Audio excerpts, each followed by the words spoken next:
Esse é o Jungiando, um podcast do Instituto de Psicologia Junguiana Rio Preto, trazendo reflexões sobre o cotidiano a partir de diálogos e informações. Eu sou a Maiara Suguaia. Eu sou a Patrícia Lopes. E eu sou a Daniele Fumagalli. Somos psicólogas junguianas e nesse podcast vamos falar de psicologia, literatura, sobre a vida e o que mais acharmos que vale a pena.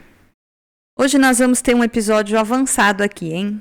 Nós vamos juntar dois conceitos que já falamos nos episódios anteriores e entender como é que eles se relacionam. Vamos explorar um dos conceitos mais profundos e transformadores da psicologia, a integração entre sombra e persona.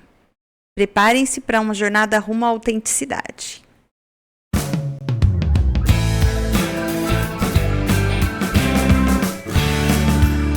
E o que a psicologia tem com isso? Bom, pessoal, já falamos em vários episódios aqui sobre a sombra e também sobre a persona, né? Mas então vamos falar um resumo aqui, o mais sucinto possível, uma frase para conceituar cada um deles. Um desafio. Persona é como a máscara social que usamos para nos adequar à sociedade. Certo? Pegaram aí a informação? Já a sombra é um reservatório de conteúdos reprimidos e indesejados em nosso inconsciente. A persona, essa roupa, máscara, não é algo ruim. Pelo contrário, ela ajuda na relação social. Conseguir navegar entre as personas é saudável, conforme a gente vai passando pelas diferentes fases da vida, até para conseguir responder às exigências da vida, do meio. A gente vai desenvolvendo novas personas. Por exemplo, quando nos tornamos mães, pais, chefes, etc. Bom, agora que já relembramos os conceitos, vamos ao assunto do episódio de hoje. Integrando sombra e persona. Conforme a gente já falou em episódios anteriores, né? Esses dois elementos da dinâmica psíquica, sombra e persona, eles são aí a cara e a coroa, né? São pares de opostos, são polaridades do ego. E, como todos os pares de opostos, a sua integração vai corroborar com o processo de individuação. Porque é isso que é a integração, né? A gente ter aí a integração desses opostos da nossa psique. E aí o processo de individuação, o que é? Para relembrar rapidamente. É o desenvolvimento psicológico, né? Que a gente fala. E é a grande missão de uma pessoa. O Morgenstern, no Mapa da Alma, ele pontua que essa integração entre sombra e persona nada mais seria que a aceitação de si mesmo, de forma integral, né? Total. Ou seja, aceitarmos aqueles conteúdos que estão escondidos na sombra e que, portanto, não fazem parte da persona. São geralmente conteúdos que nos envergonhamos e que não correspondem ao esperado e validado pelo social. E o processo de amadurecimento da nossa psique é exatamente a busca pelo equilíbrio entre os opostos. Isso é o cerne do processo de individuação. Nesse caso, os opostos, sombra e persona. Nem ficar demais preso à persona, senão ficaremos presos às demandas coletivas, do social, e não nos separamos como indivíduos, né? E nem ficar preso demais à sombra, que são aqueles conteúdos reprimidos, indesejados e, entre aspas, feios. É importante integrar a sombra e a persona, ser quem nós somos, com todos os conteúdos, mas também nos relacionando com o meio, com o social. O Jung pontua que do conflito entre a sombra e a persona, teremos a crise de individuação, que é uma oportunidade de crescimento. É aquilo que a gente mais quer com aquilo que a gente menos quer.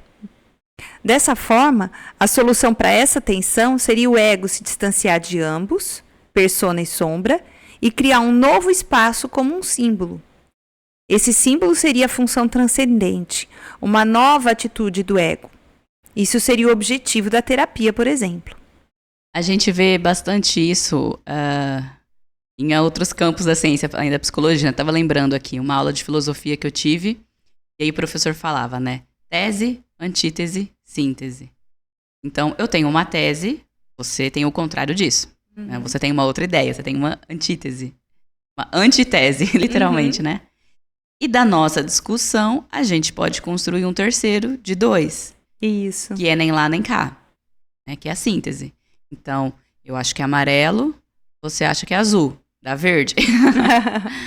É parecido, né? Quando a gente consegue fazer isso de 2, nascer o terceiro, que vai ser melhor que 1 e que o 2. É basicamente isso que a gente está falando aqui.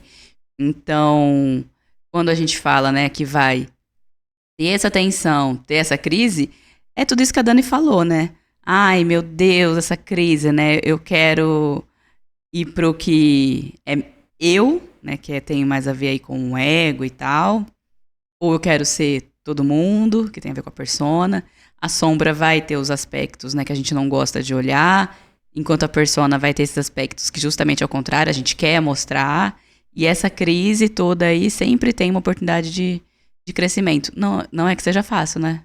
Não, inclusive é a tarefa da psicoterapia, né? Uma das coisas mais divulgadas, não, mais exploradas na psicoterapia, essa dinâmica da persona e da sombra. Né? Quem sou eu, né, afinal de contas? Exato. Então, a gente trabalhar isso na psicoterapia é muito importante, né? Desvendar a persona. A partir dessa análise da persona, a gente vai olhar para a sombra. E como elas são uma dupla, o que serve e o que não serve para uma e para outra. Porque aí isso vai gerando a reflexão, né? Quem que eu sou para além do papel que eu estou executando? Inclusive, isso é um exercício bem bacana da gente fazer, né? Como você consegue se apresentar para alguém que não conhece nada sobre você? Como que a gente faz isso? Se apresenta, pense em se apresentar. Como é que a gente faz? Primeiro a gente fala o nome, né? O nome da nossa identidade. E o que mais a gente fala sobre a gente? A nossa função, normalmente, né? Trabalho, se tem filhos, é a função materna e paterna. Onde Funções, mora. eu acho, Aí quando vai se apresentar, filho de quem, né? Qual cidade já nasci, né? O sobrenome já... Macaubá. O sobrenome já traz, né? Uhum. A gente já sabe, por exemplo, qual que é a descendência daquela pessoa, né? Por exemplo, Suguaia, já fica implícito que eu sou de família oriental. Uhum. E só isso por si já traz, né? Muita coisa. Muita informação. Então, no nosso sobrenome a gente traz. Sim. E a gente vai trazendo várias personas, né? Psicóloga, filha de fulano, neta de ciclano, esposa, Trabalho em tal lugar. casada, solteira, tem filho, não tem filho, trabalha, não trabalha, né? Então, é difícil se desfazer nisso, né? Isso é tudo persona, né? São os Se eu não falar papéis. tudo isso, eu vou falar, eu sou Patrícia, sou branca, baixinha e cabelo castanho. Me escrevendo, Esse né? é teu corpo, Literalmente. também é uma isso, é só persona. as características físicas, né? não E tem além nada. disso, é bem A difícil gente- isso. A gente não para pensar em quem a gente é, para além dos papéis que a gente faz.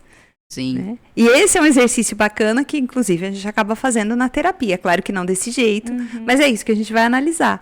Você não é só filho de ciclano, mãe de não sei quem, pai de não sei quem, profissional disso ou daquilo, que trabalha naquela empresa ou nesse lugar. Mas quem é você, tirando tudo isso? Eu faço um exercício com os alunos na faculdade, lá onde eu dou aula, e às vezes eles querem trabalhar a identidade, né, nos grupos que eles fazem nas instituições. E aí tem uma dinâmica muito legal, assim, né, lógico, né, tem as questões da dinâmica, às vezes tem umas restrições, mas é muito legal porque eles sempre falam, gera muita discussão e reflexão nas rodas. Não sei se vocês já viram falar, é uma dinâmica que você divide papel em 4 e coloca gosto e faço, gosto e não faço. Não gosto e faço, não gosto e não faço. Porque é justamente isso, né? A gente tá tão acostumado a falar, eu sou isso, eu faço aquilo, eu gosto de tal coisa, e vira um automático, e quando você tem que parar pra pensar o que eu realmente gosto, o que eu realmente consigo fazer, o que eu gosto, mas não tenho tempo, ou não faço por quê? Por que eu não tô fazendo aquilo que eu tô gostando? É porque eu não tenho tempo, porque eu não consegui encaixar na minha rotina, tem alguma questão aí nisso que eu gosto, alguém não gosta, né? Socialmente não é aceito, então eu não faço. Eu não gosto, por que eu não gosto daquilo? Será que realmente eu não gosto? Ou será que alguém disse que não era legal? Então, por isso que eu não faço, mas no fundinho ali eu percebi que eu gosto. Então, é gerar essa reflexão, né? Justamente disso, dos outros papéis. Então, esse é um exercício que é legal a gente tentar fazer, né? De conhecer mais sobre a gente para além dos papéis que a gente executa, né? E essa reflexão, o que eu não gosto, por quê? Muito legal. E é interessante, né? Porque, assim, tudo isso influencia, né? Então, ser filha de fulano, a profissão, tal. Claro que isso tem muita influência na nossa personalidade. E durante muito tempo na terapia, a gente vai olhar pra isso pra entender, né? Como que isso reflete em quem nós somos, nas nossas crenças, nas nossas limitações, inclusive, né? Aquilo que a gente acredita e tal. Só que é isso que a Dani falou, né? É importante entender que a gente não é só isso. Não se limitar a isso, né? Então, por isso que a gente fala, né? A psicoterapia vai tratar o quê? Ela não vai tratar, né? Na nossa abordagem e na maneira como a gente trabalha, a psicoterapia não vai olhar só para o sintoma, né? É muito mais que isso. Ela vai olhar para a pessoa. E a pessoa tem tudo isso, né? Quem você é para além de tudo que você fala que você é, para além de todos os títulos, de todos os papéis. Olha, é muito tempo de análise para chegar nessa resposta mesmo, né? É, bastante. E aí essa análise de quem eu sou, da onde eu vim, quais são os traumas, o que eu vivenciei, eu sou o resultado do que eu vivenciei quando criança, a culpa é dos meus pais, a gente sempre passa por isso, né? Mas e aí, quem é você com tudo isso que fez a sua história? O que você faz com tudo isso? Essa é uma reflexão bacana da terapia. Sim. Né? Como é que você reúne os traumas, as situações que você viveu, o que foi positivo, o que foi negativo, e o que você faz com isso hoje? Como é que você lida com isso? Como você enfrenta e o que você pode, que caldo que você tira desse limão? Engraçado porque na nossa sociedade, antes, as nossas mães, a minha, por exemplo, ela largou tudo, ela trabalhava, né, costureira, largou tudo pra ficar comigo e com meu irmão. A função dela foi a vida toda, por muito tempo, materna. Então, quando a gente saiu de casa, ela sofreu muito, porque ela não sabia fazer outra coisa. E hoje em dia, nós mulheres temos essa possibilidade, né, de ser multifunções e papéis, mas ao mesmo tempo a sociedade ainda continua exigindo que a gente dê conta de tudo e às vezes fica exigindo um pouco mais em cada uma dessas funções, porque a gente não vai dar conta de todas, né? Trabalhar, ser mãe, casar, sair com os amigos, enfim. É mais difícil, mas ao mesmo tempo tem mais possibilidades, né? Pois é. Isso que você falou é um clássico, né? O ninho vazio. A mãe que... eu vejo muito isso, né? Com pacientes, assim, de forma geral. As mães reclamam o tempo todo, né? Porque tudo eu, não sei o que, aquela coisa clássica, né? E não todas, tá? Não tô generalizando, né? Mas quando os filhos saem, né? É isso que a Paty falou, né? E aí, o que eu faço? Quem sou eu pra além de ser mãe? É isso que a gente tava falando, né? É o ninho vazio. E aí, quem eu sou agora, né? Ou aquela pessoa que busca muito um sucesso naquela profissão, quer chegar em tal nível de conhecimento dentro da empresa, e aí vive aquilo de uma tal forma que esquece tudo o resto, né? Não consegue viver com a família, com a esposa, com o marido, com os filhos. Deixa de exercer essas funções também, né? Aposenta e morre, porque não sabe viver, né? Literalmente. Sem o trabalho. Uma crise de identidade quando aposenta, né? E às vezes não dá conta. É uma depressão grande, né? Porque e aí, eu não Sim. sirvo pra mais nada, né? Eu não me identifico com mais nada. E é muito comum que as pessoas cheguem, né, no processo de psicoterapia justamente nesse momento, né? Do tipo, e aí? Tô perdida. Eu sou? Quem eu sou? O que eu quero? O que eu não quero? A gente tá fazendo... Hoje é um episódio com menos conceitos, vocês estão percebendo, né? E bastante reflexão, né? A gente não quer que você fique em posição fetal depois desse episódio aí, triste na sua cama. Mas a gente quer provocar essa reflexão, né? Sim. Quem é você para além dos papéis, né? Quem é você para além de tudo aquilo que já está posto, enfim. E se precisar de psicoterapia, a gente tá aí. Essa dinâmica mesmo que eu faço, que os alunos aplicam, né, nos lugares, nas instituições, eles mesmos falam, às vezes produz muito debates do tipo, o que eu senti quando eu tava fazendo e tal. Mas o que mais aparece, que é engraçado, eu vou colocar coisa na minha rotina, eu gosto, sei lá, de dormir. Eu não vou falar, eu gosto de fazer tal coisa, não tive oportunidade de fazer. Eu vou colocar coisa que tá ali na minha rotina e que faz parte da minha função. E até porque tá mais acessível na minha consciência, né? Então, uma reflexão, assim, aprofundada do que eu realmente gosto, deixo de fazer, quem sou eu, as funções, né? Uma coisa mais profunda com a psicoterapia dá conta. Muito bem.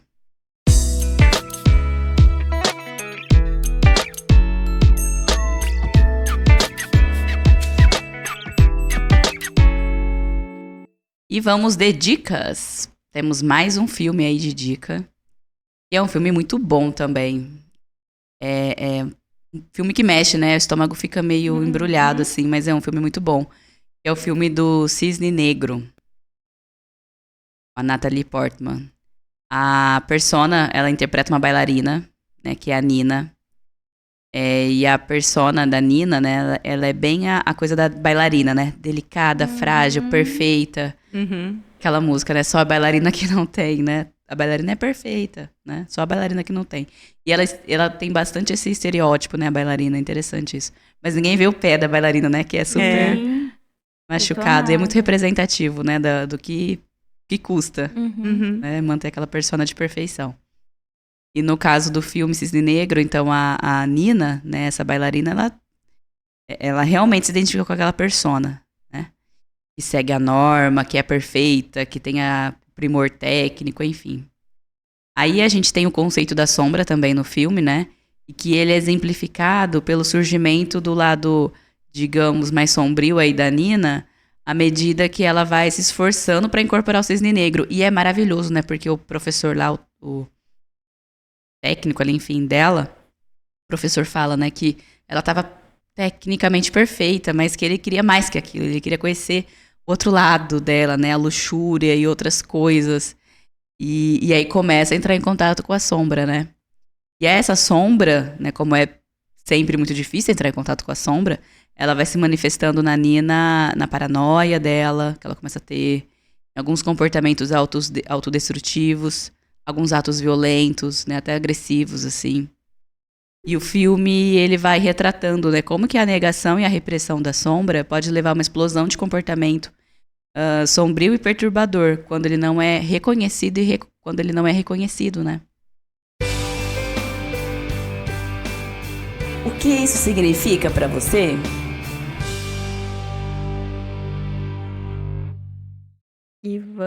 E vamos de música, gente. Essa música se chama A Voz. É uma canção do Os Gilsons. São os filhos do Gilberto Gil, filhos, netos, né? Que se juntaram pra fazer uma banda muito legal. Eles têm várias músicas e essa é uma delas que a gente vai ler que tem tudo a ver aqui com o que a gente tá falando da persona. Ele fala: a voz que não fala, mas na presença do silêncio, me diz aquilo que se esconde por trás do que penso. A voz que não fala, mas na presença do silêncio, me diz aquilo que se esconde por trás do que penso. E me virou a cabeça. E me virou a cabeça. E agora que vivo do lado avesso de mim, me recordo e vejo que sobrou tão pouco do que eu pensava ser, do que eu pensava. Do que eu pensava ser, do que eu pensava. A música caiu como uma luva, né? A Paty mandou pra gente antes mesmo da gente fazer os episódios e quando ela falou pra mim, realmente, eu falei, nossa, cai como uma luva nisso da persona e da sombra. Muito legal. Perfeito. E a gente quer ouvir vocês, então manda um e-mail pra gente, entre em contato no nosso site. O nosso e-mail, vocês já sabem, podcastjungiando@gmail.com e o site é psicologiajung.com.br. Lá você encontra os nossos contatos, as nossas atividades de estudos em grupo e também os nossos cursos para você ficar ligadinho com os grupos de estudo que a gente tem lá, combinado? Não se esqueçam de compartilhar esse episódio com as pessoas que se interessam por esse tema também. E este foi mais um episódio do Jungiando. Com a produção executiva. Daí Processo. A produção artística. Raquel Fumagalli, daí Processo Artes. E a edição e direção de som. Do Kleber Zumiotti. Gravado no espaço da Nova Hora Arquitetura. A gente se vê no próximo episódio. Até mais. Até mais. Tchau, tchau. Tchau, tchau.